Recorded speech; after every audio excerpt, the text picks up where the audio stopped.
This is the youngest Apex Legends pro on the planet. We all dream of going pro, but here's the truth. Competitive gaming is brutal. Tens of thousands of players grind ranked every day, but only a fraction ever make it. In this video, we uncover the gate-kept secrets of how Metro beat those odds and made it to the Pro League. But here's the kicker, he is only 16 years old. That makes him the youngest player in ALGS history to qualify for the Pro League. But this isn't just another cracked teenager. He had to convince his parents, juggle school, and fight off accusations of cheating. If you have ever wanted to go pro in Apex, this is the roadmap. Make sure to stick around to the end to copy his exact settings, which may be the difference between you staying in ranked lobbies or going to LAN. Let's go.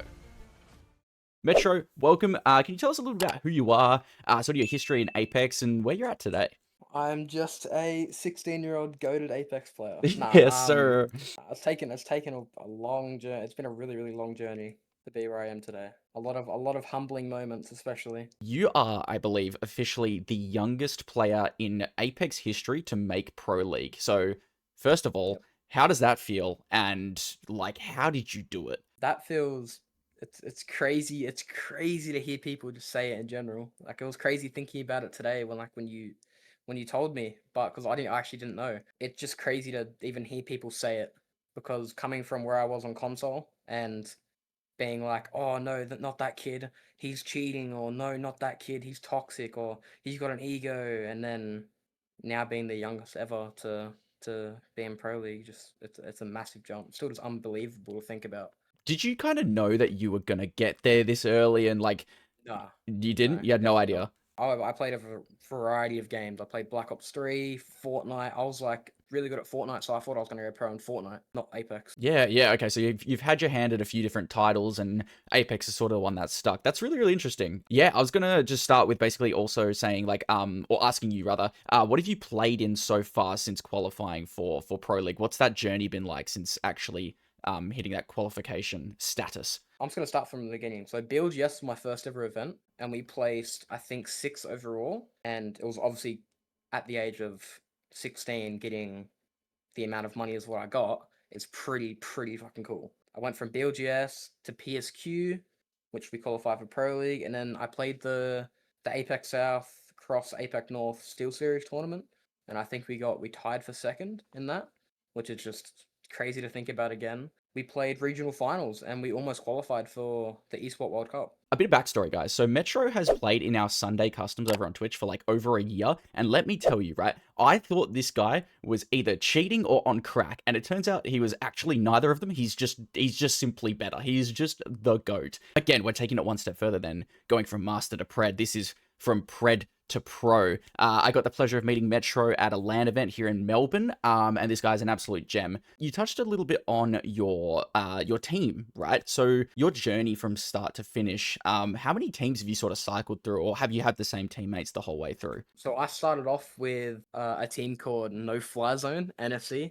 I was playing with 2 guys named Motions and Semi. Played with them for maybe 3 or 4 months. And then from them, I went to Monkey and Camsey, Evo Monkey. And then from there, I joined Razi. And then me and Razi picked up Panna. And then me and Panna dropped Razi and picked up Raki. That's basically like my entire backstory of like all my teams. How do you go from, playing with mates essentially to asking the likes of Panna and Designful? What is that journey like? Are you reaching out to these people, or do you meet them through, certain communities or discords? Or like, how does that actually eventuate? I'm really curious on that one. There's 2 ways you can be in a situation where you can be playing with people like Panna and like, stuff with that status and experience. It's either you got to know someone, or something that caught Panna's eye was my winning mentality. And just overall, he said to me when he came back, like recently actually, he told me, he's like, the only reason why I came back to play is to play with a cheater, and what he wanted to see if I was actually cheating or not. Which, That's so in my good. opinion, was just hilarious. Even I thought Metro was on some stuff, and I tell you what, like, if you've ever gone up against this kid, you will know what I mean.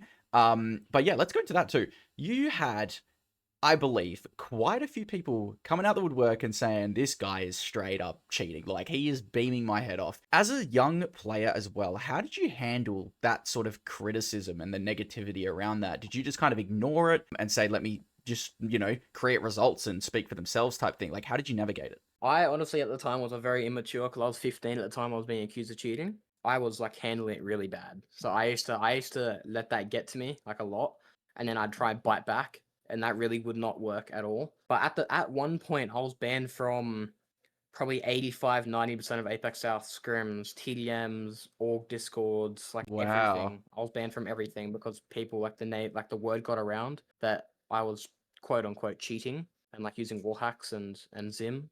And yeah, it's really hard. It was really hard to get away from that. Like I've only just recently gotten away from Metro's cheating. As you've heard here, Metro has gone from sort of that thing, which is a very good learning experience. I think most pro players probably would have gone through the same thing. It's kind of like a rite of passage. I could be completely wrong, but I know anyone that has a passion for the game probably has piped up a bit. But guys, it's all about just moderating it. Obviously, you've turned that around completely. How did you turn it around? How did you go from being accused and so as you said, biting back to turning it 180 and now playing Pro League? What did you take away from your past experience that led to where you are now in that sort of verbal communication and bite back regard? I can't lie, bro. All that got me past is just maturity. Being able to be like, okay, I did this wrong. I said this wrong. I'm sorry. I've grown. Like that is the main part of being that I was able to just come back from. Like even Stoney didn't even want to talk to me. And then all of a sudden I was talking to him at TGX and he wanted to sign me. It was big. 90% of it is just being able to take things on the chin and come back. So we're getting into life lessons here, guys. This is, take notes if you are around the same age as Metro, because it's worked for him, and I think it applies to a lot of older players as well. Now, I want to go back to your team. Obviously, the people you're teaming with, they're a bit older than you, right? I mean, anyone is going to be a bit older. You are the youngest player to qualify for Pro League. How does it work being, I guess, were you nervous, or were there any roadblocks to you being so young? Did they think you were inexperienced? Did they think you couldn't handle it? Did they think you didn't have what it takes? Or again, were your results just simply speaking for themselves? How did that go? I think I was really nervous when I first started playing with Panna, like when we first picked him up, because I was thinking, oh my god, I was watching this guy for a little bit, like he's good, he's been to this many lands, I've been to 0, like you know what I mean, and it made me really nervous. But over time, it was like very similar when I joined Razi. I was nervous, but then after a couple months, you get used to it. You're like, he's my teammate. He's not a celebrity. He's a human being. So I treated him with respect and he treated me with respect and I just performed. That's just really what you need to do. You can't really sit there and be like, wow, he's crazy, he's this, he's that. Like you really just got to just perform. So Metro did just say, like, it does take time to fit into those shoes. So if you are nervous to play with a new team that you may have never played with before, and you think, the two players that you're playing with, or even one of them, are above you in your skill level, in your experience, don't be scared. It will happen in time where you will become comfortable with those players. But don't count yourself out. Don't discredit yourself. You will fit into those shoes eventually, but you will not see your, I guess, potential until you do so. So it's very important to break through that cycle, or that barrier, I guess, which is a really, really cool backstory. So I appreciate that, Metro. Okay, I know we've said it a lot in this video, but he is 16. So obviously there's a few things to balance in life. School. How did you balance schooling, practice, scrimming, and even just general life to make it where you are today? Honestly, it's so like you can't really get as much sleep as what you'd hope. I know, shocker. Pred does not sleep, doesn't do this. Like, Yeah. I was still training because I do kickboxing, so I fight as well. So I was still training like 2-3 hours, like 3 days a week, and still doing a lot of activity whilst. Because you only need to practice, I'd probably say 5 hours a day as like a semi-pro. You only need to really practice like 4 or 5 hours a day, not much. But if you're like up there with like Falcons or like up there with those with the big dogs, you kind of need to be on like it should be your main job. With school, it was hard. It was really hard being able to like obviously have to do assessments and have to do this, and I'd have to take like weeks off to try and mentally prepare for certain assessments, and a lot of trouble when it comes to that end. But at the end of the day, it's a passion. It's what I want to do. So nothing was really going to stop me. That is really, really inspiring. And I think it's very important to realize that when you are this young, you guys have a lot more energy than you think you have. When you get a little bit older, like me, I've been called an uncle in my Discord many times, but I definitely feel like when I was 15 or 16, 17, around that age time, that is the perfect time to go in on all of your passions and do them as best you can to the best of your ability. I think what Metro said here is that it does take a lot of balance, and there are certain factors that also come into this equation. Now, at the start of the video, you mentioned that the parental factor has been a little bit of a setback, a little bit of a challenge, and obviously has prohibited your chances of sort of going to an event like New Orleans, which is really sad. But I want to delve into that because I feel like this is a situation that a lot of people watching this may actually also be going through. So generally speaking, how would you summarize the support from your parents, or was it not support at all? Was it a challenge, or are they divided? Like how did that go for you? So I don't really speak to my biological mum. Like I don't speak to her much, but I have a wonderful stepmom who is my number one fan, you could say, who always like believes in me and believes in like this is my dream, this is what I want to do. My dad has only just come around. Has only just like been like, oh yeah, mad. You can make a living off this. You could do a lot of things with this. So he's just now coming around. My stepmom definitely is my inspiration. She's helped me with a lot of stuff, like mentally as well, and of course with my setup. As you know, I just got an upgrade on my PC. So you were supposed to go to the open LAN in New Orleans. Do you mind telling us like what happened there as well? So, a couple personal like arguments happened because my parents are split. So my mum lives in Sydney, and then me and my dad live with my stepmom up in Queensland. I've asked her, can I please go to this LAN? It's in New Orleans. I've qualified for it, and I was really excited. She basically just like wasn't a big fan of it, and like for the reasons that. Like for some private reasons, she wasn't a big fan of me going and didn't feel like I should go. She wasn't signing her part of the passport papers, which is what I needed to go, and there wasn't enough time to go through like court and to go through different, have different options. Wasn't enough time, so we decided to get Designful, the Godin, and sub. All lands in the future I will be able to go to.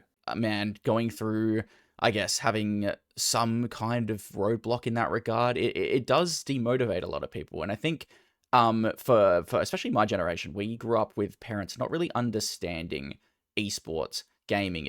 I mean, even still today, it still looked by some people as a waste of time, or as sort of, a waste of potential. It's not a job in a lot of people's eyes, which is really upsetting because there are a lot of things you can do with it. But yeah, man, with that being said, I would almost say that you're pioneering the new generation of, especially in Apex, of gamers. But what advice, I guess, do you have for any younger players who might be watching this that want to go pro, and are keen on this pathway? The main thing, it might be short, it might be like not interesting, but just don't give up. Honestly, just don't give up. That's it. You'll go through roadblocks. I've wanted to, honestly, I've wanted to quit the game so many times, even just before we made Pro League. The only thing about being a pro is your mental. That is the main part of being a pro. Is that step forward when it comes to your mental is just the difference between tier 2 and tier 1. There's a huge difference going from, performing at high levels in ranked versus performing at high levels with two actual other humans right next to you in a LAN setting with a crowd watching. The mentality is the biggest factor. But yeah, I guess we will end this one with what's next for Metro. What does the next 6 months look like for you, dude? We don't have any orgs lined up. We don't have any like really big events. We have Pro League like Split 2, and we have champs coming up in the next couple months. I really hope we can qualify through that, like through the LCQ. I think that is the only way that we can qualify champs is get top 2 in LCQ, which I believe we definitely can. What's next to me is honestly just try and be the best team in Apex South with the boys. Right, so here are the settings that Metro uses in-game. Now, you may have noticed he does play stretched res, which is actually a pretty popular choice for higher tier players. This is for a few reasons, but the main one is essentially that the enemy hitboxes get wider. This theoretically makes them easier to hit. Personally, it gives me a headache, but hey, maybe that's why I'm still hard stuck in Diamond. Guys, give these settings a go if you're keen on making the ALGS.